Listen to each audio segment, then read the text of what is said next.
Hei folkens! I denne videoen finner du nesten alle spørsmålene fra muntlig norskprøve om temaet media.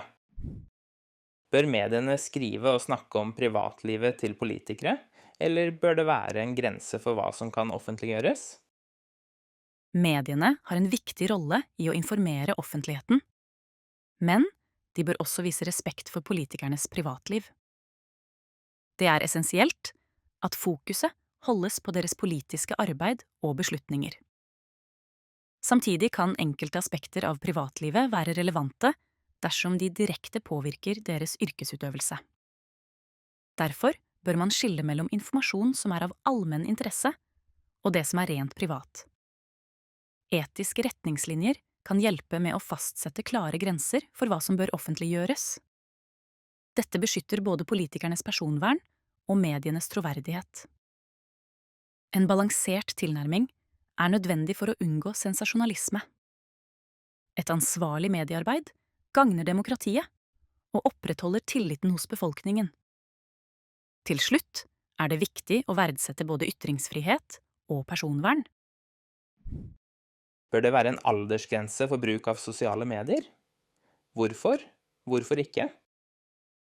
Barn bør ha begrenset tilgang til sosiale medier, og det bør være strengere regler for bruken. Sosiale medier kan påvirke barns utvikling negativt, spesielt når det gjelder selvbilde og psykisk helse. Barn er ofte ikke modne nok til å håndtere presset og risikoene som følger med nettet, som mobbing eller eksponering for upassende innhold. Strengere regler kan beskytte barn fra slike farer og gi dem tid til å utvikle sosiale ferdigheter i den virkelige verden. Samtidig bør foreldre og skoler veilede barna i hvordan de bruker sosiale medier på en ansvarlig måte.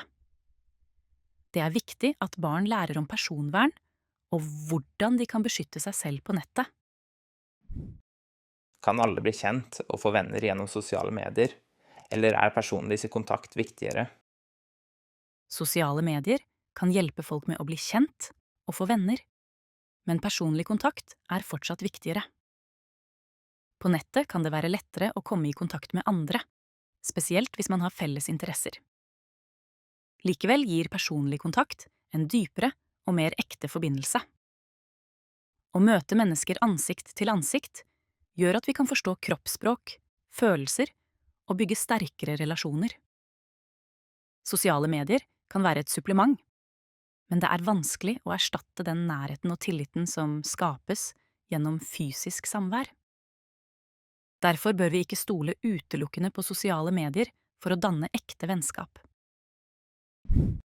Blir man mer eller mindre sosial av sosiale medier?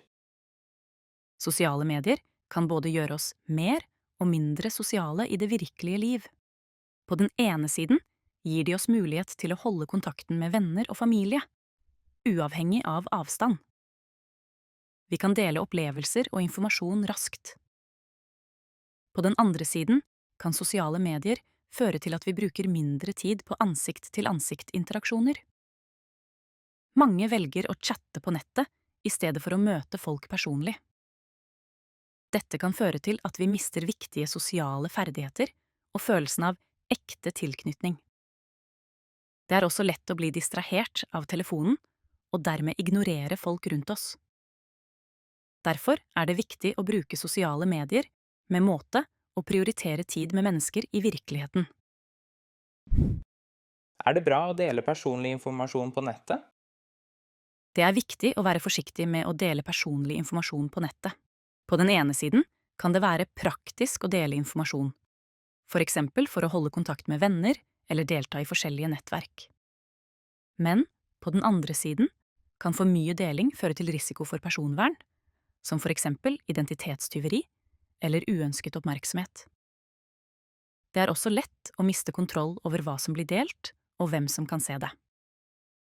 Derfor er det viktig å tenke nøye gjennom hva man deler, og bruke personverninnstillinger på sosiale medier. Det er også lurt å unngå å dele følsom informasjon som kan utnyttes. Generelt bør man alltid være bevisst på konsekvensene før man legger ut noe på nettet. Er det mulig å leve et liv uten internett i Norge i dag? Det er mulig å leve uten internett i Norge i dag, men det vil være utfordrende og upraktisk. Mange offentlige tjenester, som å søke om barnehageplass eller levere skattemelding, er digitalisert og krever nettbruk. I tillegg tilbyr banker færre fysiske filialer, og mange transaksjoner skjer via nettbank eller mobilbank. Selv om det er mulig å betale regninger med mobilnett, forutsetter dette tilgang til internett. Derfor, selv om det er teknisk mulig å leve uten internett, vil det i praksis være svært vanskelig i dagens Norge. Er det nødvendig med sensur av media? Sensur av media er et komplisert tema. På den ene siden kan sensur beskytte folk mot skadelig eller upassende innhold, som vold, hatytringer eller falske nyheter. Det kan bidra til å opprettholde et sunt og trygt mediebilde. På den andre siden kan for mye sensur begrense ytringsfriheten og hindre viktige diskusjoner i samfunnet. Det er viktig at media kan rapportere fritt, uten frykt for sensur, slik at folk får tilgang til allsidig informasjon. Derfor bør sensur bare brukes i spesifikke tilfeller, der det er nødvendig for å beskytte mennesker eller samfunnet. En balanse mellom frihet og ansvar er viktig for å sikre et velfungerende demokratisk samfunn. Er det viktig å følge med på nyhetene? Ja, det er viktig å følge med på nyhetene for å være informert om hva som skjer i verden. Nyheter gir oss innsikt i politiske hendelser, økonomi og samfunnsforhold som kan påvirke livene våre. Ved å være oppdatert kan vi ta bedre beslutninger, både i vårt personlige liv og som en del av samfunnet. Nyheter hjelper oss også å forstå ulike perspektiver og utfordringer, både lokalt og globalt. Samtidig er det viktig å ikke bli overveldet av nyhetsstrømmen. Det er lurt å finne en balanse og velge kilder som er pålitelige. Er Facebook og andre sosiale medier en god kanal for nyheter? Facebook og andre sosiale medier kan være en god kanal for nyheter. Men man må være forsiktig med hva man tror på. På sosiale medier kan man raskt få informasjon og oppdateringer fra ulike kilder. Det gir oss muligheten til å se hva folk rundt oss tenker og deler. Men det er også mye feilinformasjon og sensasjonelle overskrifter som kan føre til misforståelser. Derfor er det viktig å sjekke kildene og være kritisk til informasjonen man får. Tradisjonelle medier som aviser og TV er ofte mer pålitelige, men sosiale medier kan være et supplement for å få flere perspektiver. Hva betyr ytringsfrihet for deg? Ytringsfrihet betyr at vi har rett til å uttrykke våre meninger og tanker fritt, uten frykt for straff eller sensur. Dette er en grunnleggende rettighet i et demokrati, og det gir oss muligheten til å delta i samfunnsdebatten. Ytringsfrihet gjør det mulig å diskutere viktige saker, stille spørsmål ved myndighetenes handlinger og dele ideer.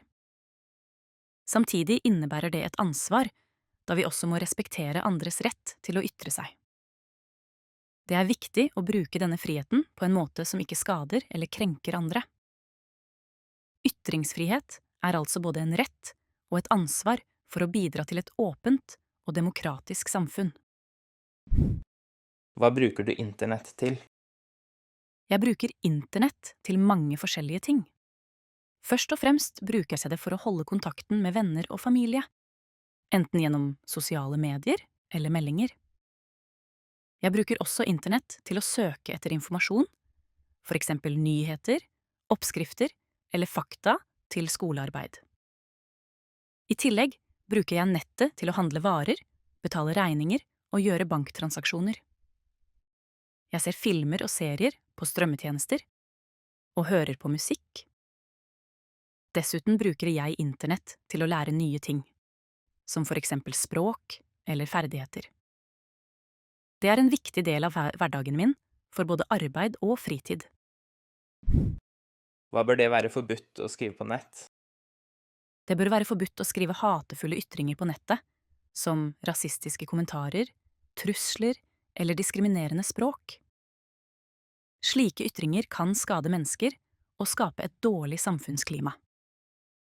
Det bør også være forbudt å spre falsk informasjon, som falske nyheter eller rykter, som kan føre til forvirring og frykt. I tillegg bør det være forbudt å dele privat informasjon om andre uten deres samtykke, da dette kan krenke personvernet. Pornografi og voldelige bilder som kan skade eller påvirke unge mennesker negativt, bør også være forbudt. Det er viktig å skape et trygt og respektfullt miljø på nettet, der folk kan ytre seg fritt uten å skade andre. Hva er bra og dårlig med sosiale medier? Sosiale medier har både fordeler og ulemper. En av de gode sidene er at det gjør det lett å holde kontakt med venner og familie, uansett hvor de er i verden. Det gir også muligheten til å dele informasjon raskt og følge med på nyheter og trender. På den andre siden så kan sosiale medier føre til at man blir mer isolert og bruker mindre tid på ekte møter med folk. Det kan også føre til stress, sammenligning med andre og lavt selvbilde, spesielt blant unge. I tillegg er det mye falsk informasjon på nettet, som kan være vanskelig å skille fra sannheten. Derfor er det viktig å bruke sosiale medier på en ansvarlig og bevisst måte. Hva er fordelene og ulempene ved at samfunnet er blitt digitalisert? Digitaliseringen av samfunnet har både fordeler og ulemper. En stor fordel er at det gjør hverdagen enklere, for eksempel ved at vi kan handle på nettet, betale regninger og kommunisere raskt. Det gir også tilgang til mye informasjon og mulighet for læring. Samtidig kan digitaliseringen føre til økt skjermtid, som kan påvirke helsen vår, både fysisk og psykisk. Det kan også skape ulikheter, da ikke alle har tilgang til teknologi, eller har de nødvendige ferdighetene. Personvern kan også være en utfordring, da mye personlig informasjon lagres på nettet. Derfor er det viktig å finne en balanse og bruke digitale verktøy på en ansvarlig måte. Hva menes med falske nyheter? Falske nyheter er informasjon som bevisst er laget for å villede eller forvirre folk. Det kan være artikler, videoer eller bilder som gir falsk eller misvisende informasjon, ofte for å fremme en bestemt agenda.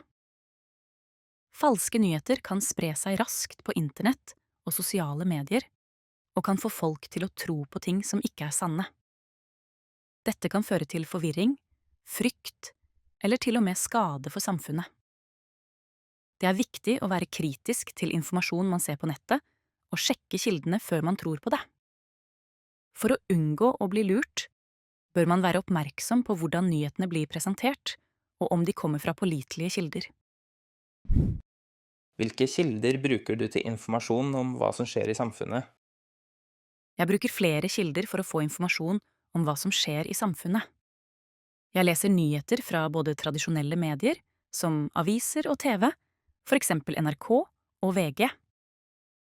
Jeg følger også med på nettbaserte nyhetssider, og bruker apper for å få oppdateringer raskt.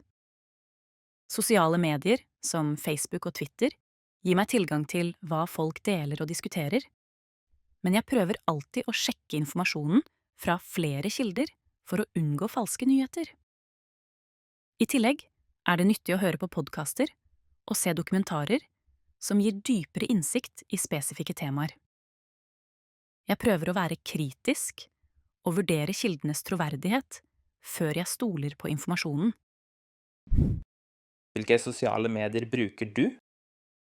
Jeg bruker flere sosiale medier for å holde kontakten med venner og følge med på nyheter. Jeg bruker Facebook for å dele bilder om oppdateringer med familie og venner. Instagram er min favoritt for å se bilder og videoer, spesielt fra reiser og interesser. Jeg bruker også Twitter for å følge med på aktuelle hendelser og meninger fra forskjellige mennesker. På LinkedIn har jeg en profesjonell profil for å bygge nettverk og finne jobbmuligheter. I tillegg bruker jeg YouTube for å se videoer, lære nye ting og følge med på kanaler jeg liker. Jeg prøver å bruke sosiale medier med måte, slik at det ikke tar for mye tid eller påvirker min personlige tid negativt. Hvordan bruker du sosiale medier? Jeg bruker sosiale medier for å holde kontakt med venner og familie, spesielt gjennom Facebook og Instagram. På Facebook deler jeg bilder, oppdateringer og ser hva folk rundt meg gjør. Jeg bruker Instagram for å se på bilder og videoer, og jeg følger kontoer som interesserer meg, som reise og mat. Jeg bruker også Twitter for å følge med på nyheter og aktuelle hendelser. LinkedIn bruker jeg til å bygge et profesjonelt nettverk og finne jobbmuligheter. På YouTube ser jeg videoer om forskjellige temaer, som matlaging, trening og reise. Jeg prøver å bruke sosiale medier med måte, slik at det ikke tar for mye tid fra hverdagen min. Hvordan kan man praktisere nettvett? For å praktisere nettvett er det viktig å være bevisst på hvordan man oppfører seg på nettet. Man bør være respektfull mot andre, unngå mobbing og hatefullt språk. Det er viktig å ikke dele privat informasjon om seg selv eller andre uten samtykke. Når man deler bilder eller innlegg, bør man tenke på hvem som kan se dem, og hva de kan bety for personvernet. Man bør også være kritisk til informasjon, og sjekke kildene før man tror på eller deler noe. Det er viktig å beskytte personlige data, bruke sterke passord og være forsiktig med nettbank og andre tjenester. Til slutt bør man huske på å balansere tid på nettet og tid med folk i den virkelige verden. Legger du ut mange bilder i sosiale medier? Hvilke reaksjoner får du? Jeg legger ut noen bilder i sosiale medier, men ikke for mange. Ofte deler jeg bilder fra reiser, spesielle hendelser eller hverdagsøyeblikk. Reaksjonene jeg får er vanligvis positive, med kommentarer fra venner og familie som liker eller kommenterer bildene. Jeg får ofte spørsmål om hvor bildene er tatt, eller kommentarer om hva som skjer på bildene. Noen ganger får jeg også likes og delinger fra personer som har lignende interesser. Jeg prøver å være bevisst på hva jeg deler, slik at det ikke blir for privat eller personlig. Syns du politikere bør være aktive på sosiale medier? Ja, jeg syns politikere bør være aktive på sosiale medier. Det gir dem muligheten til å kommunisere direkte med folk og vise hva de jobber med. Mange bruker sosiale medier hver dag, så det er en god måte for politikere å nå ut til velgerne. De kan forklare politikk på en enkel måte, svare på spørsmål og vise at de bryr seg. Samtidig må de være forsiktige med hva de skriver, og unngå å skape konflikter eller spre feilinformasjon. Jeg tror det er viktig at de bruker sosiale medier på en ærlig og respektfull måte.